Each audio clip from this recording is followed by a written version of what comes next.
अस्सलाम वालेकुम दोस्तों, मैं हूं मोहम्मद सजाद। दोस्तों, आज के लेक्चर में हम बीएमआई के ऊपर डिस्कशन करेंगे। बॉडी मास इंडेक्स, इसको पहचानेंगे और इसके टाइप्स पढ़ेंगे, फिर इसको कैलकुलेट करेंगे और इसके जो टाइप्स है ओवर बीएमआई, लोअर बीएमआई, इसके नुकसानात पढ़ेंगे और नॉर्मल बीएमआई के फ़ायदे पढ़ेंगे।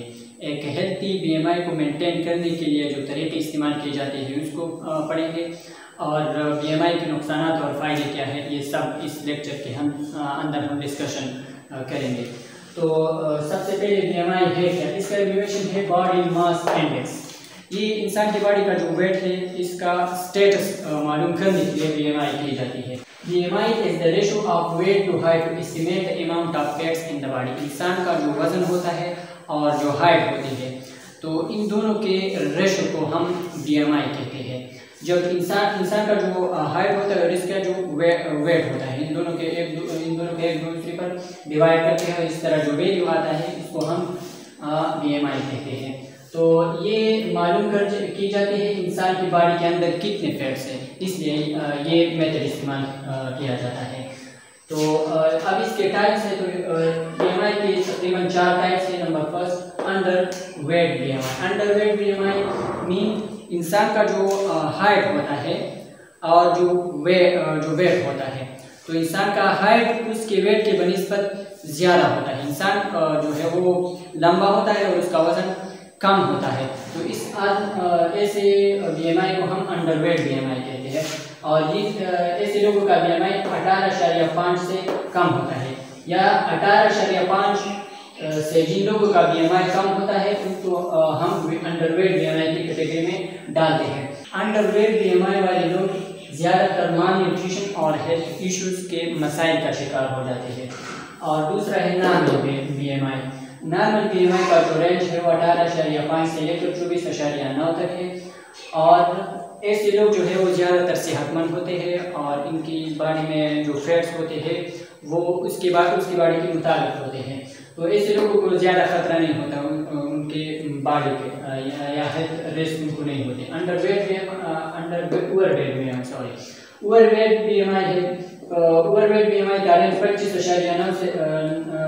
से लेकर 29.9 तक है। और ऐसे लोग अक्सर ज़्यादा मोटे होते हैं, तो क्रोनिक डिजीजेस उनको अक्सर हो जाते हैं, जैसा कि डायबिटीज़ और कार्डियोवास्कुलर डिजीजेस।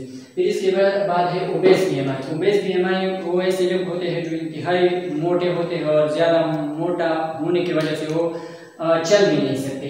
उनका बीएमआई या तो 30 होगा या 30 से भी ज़्यादा होगा और उनको स्ट्रोक या कैंसर अक्सर हो जाता है। तो अब हम बीएमआई को कैलकुलेट कैसे करेंगे? तो कैलकुलेशन के लिए 2 तरीके हैं। बीएमआई को कैलकुलेट करने के लिए 2 तरीके हैं। नंबर फर्स्ट, मेट्रिक बीएमआई और दूसरा है एम्पीरियल बीएमआई। मेट्रिक बीएमआई का फार्मूला है weight in kilogram divide by height in metre square. जो वजन होता है आदमी का और उसको किलोग्राम में लेंगे और जो हाइट होती है इसको मीटर को कन्वर्ट करेंगे और फिर इसका स्क्वायर लेंगे, तो weight in kilogram divide by height in metre square. और दूसरा तरीका है एम्पीरियल बीएमआई।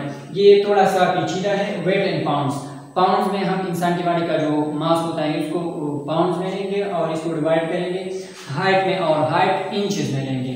इसी तरह जो वैल्यू आएगा इंचेस में और इसका स्क्वायर भी लेंगे साथ 703 के साथ, फिर इसको मल्टीप्लाई करेंगे तो weight in pounds divide by height in inch square multiply by 703। अब 1 किलोग्राम जो है आपको मैं ये बता दूं कि ये 2.2 पाउंड्स के बराबर होता है। अब आते हैं ये बीएमआई के जो टाइप्स है, इसके फायदे और नुकसान क्या है। तो लिमिटेशन ऑफ पुअर बीएमआई, जो लोग ऐसे होते हैं जिनका बॉडी का जो हाइट होता है वो उनकी वजन की बनिस्बत कम होता है, तो उनको जो है हम पुअर बीएमआई की कैटेगरी में डालते हैं और इनके कुछ नुकसान हैं, उनके बॉडी के कुछ मसाइल जो है कुछ मसाइल का शिकार हो जाते हैं उनका body. Number first, cardiovascular disease. ज़्यादातर दिल की बीमारियाँ लगती है ऐसे लोगों को, डायबिटीज़ लगता है, कैंसर, स्ट्रोक, हाई बीपी और ऑस्टियोआर्थराइटिस, जोड़ों की बीमारियाँ लगती हैं। Benefits of health BMI.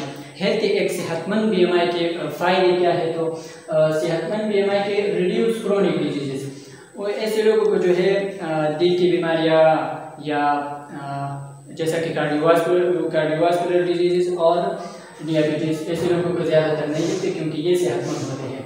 Improve mental health, ये मेंटली भी हेल्थी होते हैं। एनहेंस फिजिकल फंक्शन, और ये फिजिकल अपीयरेंस में उनका ठीक ठाक होता है। बेटर स्लीप क्वालिटी, उनका जो स्लीप या वेकअप का जो फंक्शन होता है वो भी ठीक होता है। इंक्रीज एनर्जी लेवल, और ऐसे लोग जो है ज़्यादा एनर्जेटिक होते हैं। लिमिटेशन ऑफ लोअर BMI, अब कुछ लोग ऐसे होते हैं जिनका हाइट ज़्यादा होता है बनिस्बत उनके वेट के, तो ऐसे लोग जो है लोअर BMI की कैटेगरी में हम डालते हैं। इनके कुछ नुकसान हैं, ऐसे लोगों के बारे में चर्बी बहुत कम होती है। वीक इम्यून सिस्टम, उनका मुदाफ़ियाती निज़ाम बहुत कमज़ोर होता है। ऑस्टियोपोरोसिस, तो उनका जो उनके हड्डियाँ जो होते हैं वो बहुत नाजुक होते हैं, ज़्यादा वो लोड उठा नहीं सकता। लो एनर्जी, कमज़ोर होते हैं। ग्रोथ एंड डेवलपमेंट इशूज़, उनका ग्रोथ और डेवलपमेंट इशूज़ होते हैं, मतलब ये ऐसे लोग जो है अक्सर या तो बहुत लंबे होते हैं या बहुत छोटे होते हैं, तो किसी न किसी तरीके से उसका बॉडी मुतासर होगा। अब आते हैं how to maintain a healthy BMI। अब हर कोई सोचता होगा कि यार मैं कैसे एक हेल्थी BMI को मेंटेन कर सकूं, या मैं भी चाहता हूं कि मैं एक हेल्थी BMI रख सकूं। तो इससे पहले मैं एक मिसाल दूंगा आप लोगों को, क्योंकि अक्सर लोगों को ये मसला होगा कि मैं अपना BMI कैलकुलेट कैसे करूँ, तो मैं भी एक एग्जाम्पल अब इस पर हल करूँगा। फर्ज करें एक आदमी है, मैं एक एवरेज एडल्ट पर्सन का लूँगा, तो एक आदमी है, फर्ज करें उसकी बॉडी का वेट क्या है, उसका वेट है 70 kg। हाइट हम लेते हैं एक एवरेज एडल्ट पर्सन का 1.75 मीटर। अगर हम इसको मीटर में कन्वर्ट करेंगे तब इसका हाइट आएगा 1.75 मीटर। अब इसको हम कैलकुलेट करेंगे इस तरीके से, क्योंकि ये आसान होता है। तो weight in kilogram, BMI is equal to BMI is equal to weight in kg divided by height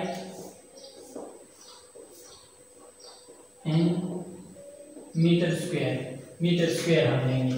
तो वेट कितना है, वेट है हमारे साथ 70 और हाइट है 1.75 और इसका स्क्वायर भी साथ लेंगे। तो इसका स्क्वायर लेंगे, फिर इसको 70 पर डिवाइड करेंगे, इससे आएगा हमारे पास आंसर 22.9।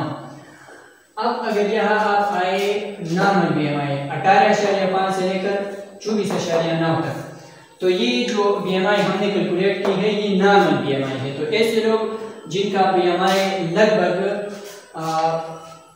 18.5 से लेकर 24.9 तक होगा, तो वो नॉर्मल BMI की कैटेगरी में आती है। अब हम how to maintain a healthy BMI, एक हेल्थी BMI को रखने के लिए क्या किया जाता है। तो सबसे पहले बैलेंस डाइट, अपने ग़िज़ा के ऊपर तवज्जो देनी होगी, फिर इसके बाद रेगुलर एक्सरसाइज करना होगा और रिड्यूस स्ट्रेस। मेंटली तुमने खुद को हर वक्त किसी चीज़ के लिए तैयार रखना होगा और प्रेशर नहीं लेना। स्टे हाइड्रेटेड, पानी का तकरीबन 8 गिलास रोज़ाना पानी पिएगा, तो अपने आप को ज़रूर हाइड्रेटेड रखेगा। और इसके बाद हम एडवांटेजेस और लिमिटेशंस, डिसएडवांटेजेस, ये हम बयान करेंगे। एडवांटेजेस क्या है BMI के, तो फ़ायदे ये है simple and easy to calculate. अगर कोई चाहे कि मेरा BMI क्या है और अपनी सेहत का अंदाज़ा खुद लगाना चाहता है, तो वो आसानी से के साथ इस फार्मूले में अपना वेट और हाइट डालकर मालूम कर सकता है कि उसका BMI क्या है। यूजफुल फॉर लार्ज पॉपुलेशन, ज़्यादा आबादी के लिए ये एप्लीकेबल है और बहुत सारे लोग जो है बहुत सारी पॉपुलेशन के लिए ये यूजफुल है। कोरिलेट्स विद हेल्थ रिस्क, तो कोई अपने सेहतमंद या गैर सेहतमंद होने का अंदाज़ा लगा सकता है BMI को कैलकुलेट करने से। वो खुद जो है इसका अंदाज़ा लगा सकते हैं कि उसका BMI किस वैल्यू में आएगा। तो अगर इसका BMI आता है 18.5 से लेकर 24.9 तक, तो ये नॉर्मल BMI के कैटेगरी में है और उनको पता खुद चलेगा कि यार मैं तो सेहतमंद हूँ, मेरे बॉडी में फैट ज़्यादा या कम नहीं है, बिल्कुल ठीक है।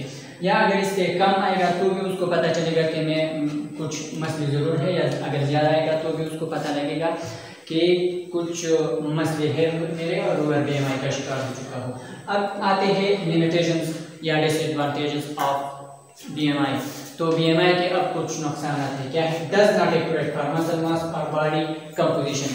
किसी को यकीन 100% नहीं रखना चाहिए कि उसका BMI वो नॉर्मल है, क्योंकि ये BMI जो है कैलकुलेट की जाती है फैट्स, इंसान की बॉडी में कितने फैट्स है इसको मालूम करने के लिए की जाती है। तो 100% ये आपको आपके सेहतमंद होने का गारंटी नहीं देगा। तो ये बॉडी का जो कंपोजिशन है इसके बारे में आपको 100% नहीं बताएगा। अब does not show health risk for muscular individual. अब कुछ लोग ऐसे होते हैं जो मस्कुलर जो बहुत ज़्यादा मोटे होते हैं पर उनकी बॉडी में चर्बी होती ही नहीं और उनका BMI जो है वो नॉर्मल में होता है, और लेकिन वो काफ़ी मोटे होते हैं और फिर इसका साथ हाइट उनका बड़ा होता है, तो वो मस्कुलर बीमारियों का शिकार हो जाते हैं ऐसे लोग। तो अगर वो कैलकुलेट भी करें अपने BMI को तो नॉर्मल आएगा, लेकिन फिर भी वो मस्कुलर डिजीज का शिकार होंगे। इसलिए ये BMI के limited applicability for non adults और दोज विद डिसेबिलिटीज। छोटे बच्चे अगर चाहते हैं कि वो अपनी BMI को कैलकुलेट करें, या अगर कोई चाहता है कि वो छोटे बच्चे का BMI कैलकुलेट करे, तो छोटे बच्चों का BMI जो है वो या तो नॉर्मल कैटेगरी में नहीं आएगा, या अगर आएगा तो भी उसका अंदाज़ा नहीं लगा सकते कि वो सेहतमंद है या गैर सेहतमंद है।